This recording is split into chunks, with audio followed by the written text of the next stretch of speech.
Pemirsa, guna memberikan edukasi dalam memecahkan permasalahan hukum di masyarakat, tim Kejaksaan Negeri Jember memulai gerakan Rumah Restorasi Justice agar segala perkara hukum yang ada di level bawah tidak sampai masuk ke ranah penuntutan di pengadilan.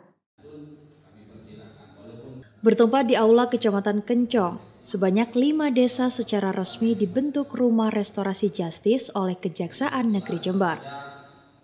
Rumah Restorasi Justice dinilai sebagai pemecah permasalahan hukum dan memudahkan koordinasi dalam penyelesaian perkara di luar peradilan. Keberadaan Rumah Restoratif Justice sangatlah strategis dalam rangka untuk mendamaikan suatu perkara yang sifatnya ringan dalam artian tidak perlu dibawa ke pengadilan, sehingga sepanjang masih bisa diselesaikan di luar pengadilan, maka jaksa mendorong agar keadilan restoratif diterapkan. Gerakan Rumah Restorasi Justice di desa-desa oleh Kejaksaan Negeri Jember ini guna menindaklanjuti instruksi Jaksa Agung Republik Indonesia. Baik, terhadap kegiatan siang ini saya mengucapkan puji syukur ya, karena kita bisa meresmikan ada 5 di Kecamatan Kencong ini, 5 desa di Kecamatan Kencong ini menjadi Rumah Restoratif Justice. Karena kami menginginkan semua desa juga mempunyai Rumah Restoratif Justice yang tujuannya adalah sangat mulia sekali, yaitu memulihkan kembali keadaan semula. Jadi tidak lagi menjadi ranah pidana. Kalaupun memang bisa diselesaikan di tingkat desa, mari kita selesaikan di tingkat desa. Seandainya pun nggak bisa, kami tetap akan memulihkan. Kalaupun sudah ke tingkat nanti jadinya istilahnya sudah mulai ke pelimpahan ke kejaksaan, kami juga akan berusaha mendamaikan. Tetapi garda terdepan ada di desa. Jadi kita juga menginginkan semua keadaan masyarakat di setiap desa jadi tentram dan aman. Jadi kriminal berkurang. Itu yang kita inginkan, sehingga tidak lagi kata-kata memunculkan bahwa tumpul ke atas, runcing ke bawah. Tetapi yang jelas sekarang ini kita menginginkan adalah runcing tetap ke atas, ke bawah kita humanis. Jadi kita bersama-sama dengan kepala desa di sini mencitrakan atau mencari suatu keadilan.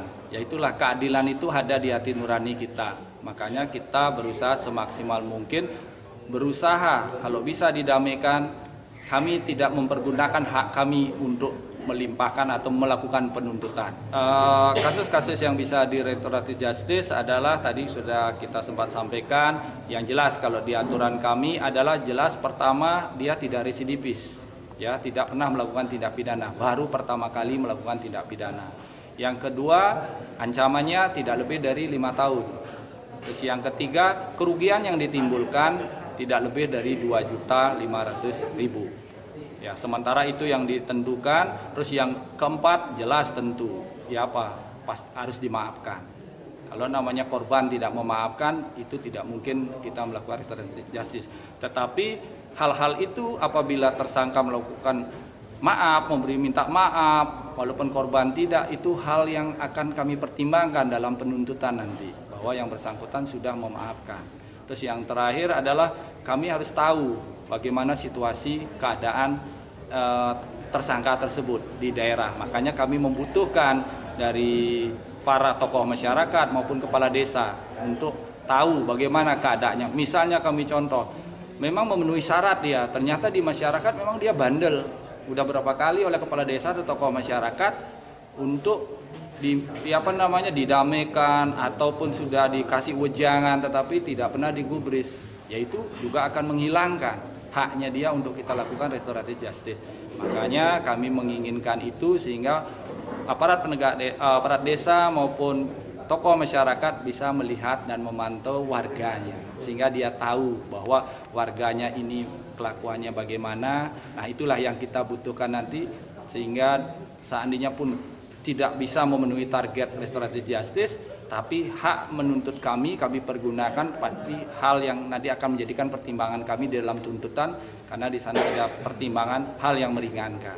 Mungkin ada 5. Sementara itu, Kepala Desa Kencong mengapresiasi gerakan Rumah Restorasi Justice ini, sebab pihak desa bisa memfasilitasi permasalahan hukum di masyarakat sehingga tidak sampai berujung ke pengadilan. Jadi istilahnya rumah restorasi justice ini alhamdulillah apalagi Kajari langsung turun tentang sosialisasi hal ini. Memang di desa itu pusatnya pengaduan dari masyarakat, apalagi tentang permasalahan intern keluarga, termasuk masalah warisan, masalah magih dan sebagainya. Cuman hal ini yang sudah kita lakukan kan selesai sampai di desa. Alhamdulillah kedua belah pihak punya kesepakatan bersama atas dimediasi oleh pemerintah desa. Jadi intinya itu alhamdulillah, apalagi sekarang ada dari Kajari turun langsung kejaksaan menjembatani hal ini. Alhamdulillah malah kita lebih enak. Barangkali ada suatu permasalahan tentang ini yang kita kurang paham, kurang tahu, kita bisa minta bantuan, minta petunjuk ke kejaksaan. Ya yang sudah teknisnya kita undang, ada pengaduan dulu. Masyarakat ada mengadu dulu ke desa, baru kita menunjukkan undangan. Kita jembatani permasalahan itu di desa. Ada 3 syarat prinsip keadilan restoratif bisa ditempuh, yaitu pelaku baru pertama kali melakukan pidana, ancaman pidana tidak lebih dari 5 tahun serta nilai kerugian perkara tidak lebih dari Rp20.500.000. Dari Kencong, Nunung Wahyudianto mengabarkan untuk KJTV.